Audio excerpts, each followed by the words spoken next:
சேலையூர்ல இப்படி ஒரு அபார்ட்மெண்ட்டா, அதுவும் ஆன் ரோட்லயே பக்கா ரெசிடென்ஷியல் ஏரியா வித் பீஸ்ஃபுல் லொகேஷனோட. இந்த 213 BHK ப்ராஜெக்ட் பாத்தீங்கன்னா எக்ஸாக்டா சேலையூர் பாரத் காலேஜ் பக்கத்துல லொகேட் ஆயிருங்க. 1223 ஸ்கொயர் ஃபீட் பில்டப் ஏரியால நார்த் ஃபேசிங்க பார்த்து 3 BHK வந்து ரெடி டு மூவ் அவைலபிளா இருக்குங்க. அண்டர் கன்ஸ்ட்ரக்ஷன்ல இருக்க இந்த பி பிளாக்ல பாத்தீங்கன்னா 807 ஸ்கொயர் ஃபீட் பில்டப் ஏரியால 2 BHK ஈஸ்ட் ஃபேசிங்லயும் 923 ஸ்கொயர் ஃபீட் பில்டப் ஏரியால 2 BHK பாத்தீங்கன்னா நார்த் அண்ட் சவுத் ஃபேசிங்ல அவைலபிளா இருக்குங்க. ரெடி டு மூவ்ல இருக்க இந்த 3 BHK பாத்தீங்கன்னா வித்தவுட் ஜிஎஸ்டியோட 3 வீடு இப்போ அவைலபிளா இருக்குங்க. இந்த 213 BHK ரெண்டு ப்ராஜெக்ட் பாத்தீங்கன்னா ஜியான் ஸ்கூலுக்கு பக்கத்திலே லொகேட் ஆயிருக்கு. இந்த ப்ராஜெக்ட்ல 2 BHK பாத்தீங்கன்னா 62 lakhs ஸ்டார்டிங் பிரைஸ்லயும் 3 BHK வந்து 95 lakhs ஸ்டார்டிங் பிரைஸ்லயும் ஸ்டார்ட் ஆகுதுங்க. 24 feet ஃப்ரண்டேஜ் ரோட்ல கன்ஸ்ட்ரக்ஷன் பண்ணிருக்க இந்த ப்ராஜெக்ட்ல பாத்தீங்கன்னா டிரைனேஜ் அண்ட் மெட்ரோ வாட்டர் அவைலபிளா இருக்குங்க. குட் கிரவுண்ட் வாட்டர் கூட இங்க இருக்கு.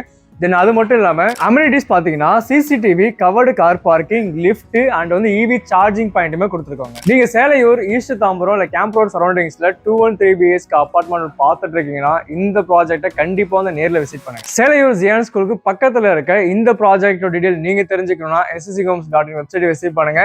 எங்க டீம் நீங்க டைரக்டா கான்டாக்ட் பண்ணி இந்த வீடியோ நேர்ல பார்க்கறதுக்கு ஸ்கிரீன்ல நம்பர் கால் பண்ணுங்க.